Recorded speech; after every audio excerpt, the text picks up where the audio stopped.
nagsimulang magbantay at mangalaga sa isla simula pa ng buksan sa publiko ang dive site taong 2016.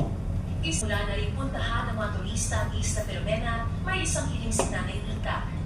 Ang akin lang po doon sa mga apo ko, mga anak, na ang pinapakita namin sa ngayon, sa malakas pa kami, na pwede pa kami ang mga kaabo-abuhan, ito po ay malaking maitulong. Ang famous na underground river.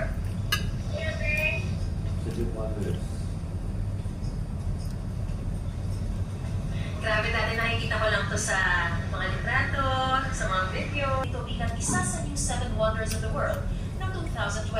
Nung dumating ako doon sa underground river, sabi nila sa akin, So, kailangan ma-experience ng mga bata.